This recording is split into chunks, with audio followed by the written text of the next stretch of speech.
Baik, mari kita mulai dari bagian yang pertama, yaitu hakikat implikatur. Secara sederhana, implikatur ini adalah makna yang tersirat dalam sebuah tuturan, atau dengan kata lain yaitu makna yang tidak diucapkan secara langsung, tetapi dapat dipahami melalui konteks percakapan. Dalam kehidupan sehari-hari, kita sering menggunakan kalimat yang secara struktur tampak biasa, tetapi sebenarnya memiliki makna lebih dalam. Makna inilah yang disebut sebagai implikatur percakapan. Untuk memahaminya lebih dalam, mari kita lihat salah satu contoh percakapan nyata atau video yang saya temukan di lapangan. Nah, kalau kita simak sepintas, percakapan dalam video tadi itu kan terdengar seperti interaksi biasa antara penjual dan pembeli. Tapi sebenarnya di dalamnya itu terdapat beberapa bentuk implikatur percakapan yang menarik untuk dianalisis. Kita bisa lihat pada bagian ketika penjual mengatakan murah iki, yang dalam bahasa Indonesianya yaitu murah ini. Nah, kalimat tersebut itu secara bentuk merupakan pernyataan biasa. Tetapi dalam konteks transaksi jual beli di pasar, tuturan itu tidak hanya menyatakan harga barang yang murah, melainkan mengandung maksud lain, yaitu mempengaruhi atau membujuk pembeli agar tertarik membeli tanpa menawar lebih jauh. Dengan kata lain, penjual itu menggunakan implikatur persuasif, di mana makna tersiratnya itu adalah ayo dibeli saja, harganya sudah terjangkau. Nah, makna itu tidak diucapkan secara langsung, tetapi pembeli bisa menangkap maksud tersebut berdasarkan situasi, nada suara, dan hubungan sosial antara penjual dan pembeli. Cilik kok, ukurannya beda kok.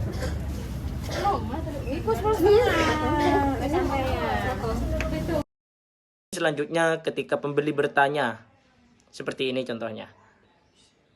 Sing 10 cilik gak? Nah, dalam bahasa Indonesianya itu yang 10 kecil gak?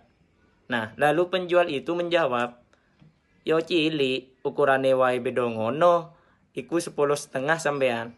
Nah, dalam bahasa Indonesianya itu ya kecil, ukurannya beda gitu, itu 10,5 sampean.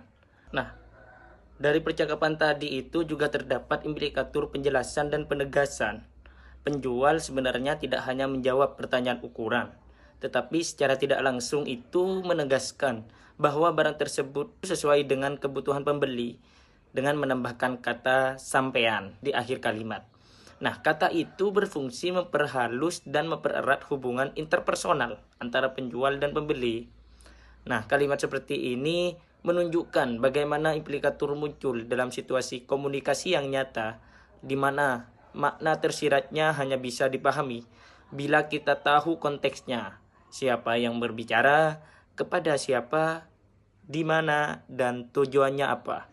Baiklah, kita lanjut pada pembahasan berikutnya, yaitu jenis-jenis implikatur. Menurut H.P. Grice, implikatur dibagi menjadi dua jenis, yaitu implikatur konvensional dan implikatur non-konvensional, atau disebut juga dengan implikatur percakapan. Implikatur konvensional.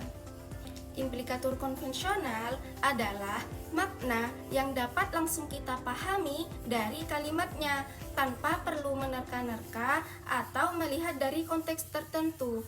Artinya, meskipun situasinya berbeda, makna dari ujarannya akan tetap sama. Jadi, kalau kita mendengar kalimatnya, kita akan langsung bisa paham makna dan maksud dari sang penutur. Contoh, si A bilang kepada si B, "Saya kehabisan bensin." Lalu si B menjawab, "Di perempatan sana ada pom bensin." Nah, dari ucapan si B, kita langsung bisa tahu bahwa maksud si B adalah memberitahu atau memberi petunjuk tempat untuk mengisi bensin. Tidak ada makna lain atau tidak ada makna tersembunyi di dalam kalimat tersebut. Artinya sudah jelas dan konvensional. Sedangkan implikatur non-konvensional atau implikatur percakapan itu berbeda. Maknanya tidak dapat kita pahami secara langsung dari kata-katanya saja. Akan tetapi, kita harus melihat dari konteks dan hubungan antar penutur. Implikatur ini sering muncul dalam percakapan sehari-hari dan artinya bisa berbeda tergantung siapa yang berbicara dan dalam kondisi apa. Contoh, percakapan antara penjual dan pembeli. Waduh, mahal banget ya mangga sekarang.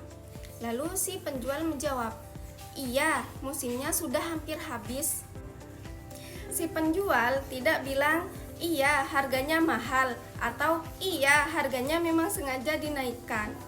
Tapi ia mengatakan bahwa musimnya sudah hampir habis. Nah, si penjual ini mengisyaratkan bahwa semakin habis musimnya, semakin sedikit stok di pasaran. Nah, itu menjadi alasan mengapa harga mangga semakin mahal.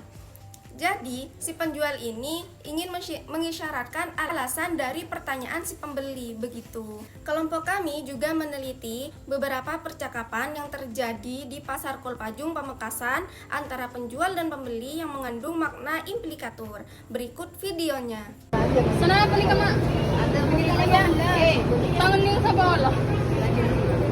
Nah, kalau jelas kok. Data yang pertama diambil dari percakapan antara penjual pisang dan pembeli. Kalau harganya 10.000 boleh nggak? Implikaturnya yaitu pembeli tidak hanya bertanya, tetapi juga menawar untuk harga yang lebih murah. Makna yang tersirat yaitu saya ingin harganya lebih murah, boleh nggak? Itu berbentuk pertanyaan, padahal makna yang sebenarnya adalah meminta atau negosiasi. Penjual, 13.000 aja deh. Implikaturnya yaitu penjual tidak hanya menjawab harga, tetapi juga ia memberi isyarat kompromi, yaitu dengan mau menurunkan harga pisangnya walau hanya sedikit.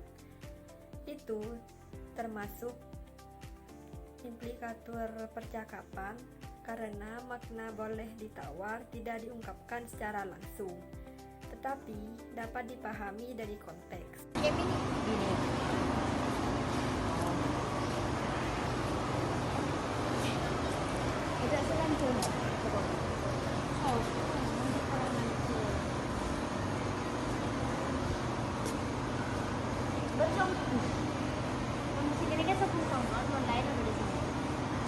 Model jas Korea.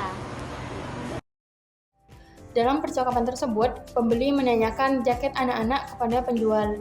Penjual menjawab dengan ramah dan menanyakan laki-laki apa perempuan. Tujuannya bukan hanya untuk tahu jenis kelamin anak, tapi juga agar bisa menawarkan model jaket yang paling sesuai. Inilah contoh implikatur konvensional, karena makna tambahan tersebut sudah umum dan dipahami secara sosial. Selanjutnya, ketika penjual mengatakan mun kenikah sobung songkoan, mun lain nah bade songkoan, mun nikah model jas Korea. Secara literal artinya menjelaskan model jaket, namun implikatur konvensionalnya adalah usaha promosi. Penjual ingin menarik minat pembeli dengan menonjolkan keunggulan produk, bahwa meskipun jaket ini tidak ada topinya tetap bagus karena modelnya itu jas Korea.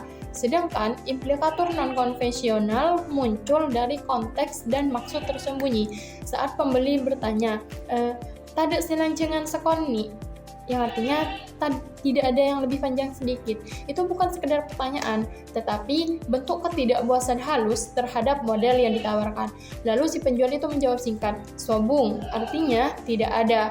Maknanya bukan hanya menjelaskan stok, tapi juga menyiratkan bahwa pilihan yang ada memang terbatas, dan secara tidak langsung mengajak pembeli untuk segera mengambil keputusan. Oke teman-teman, terima kasih sudah menonton videonya.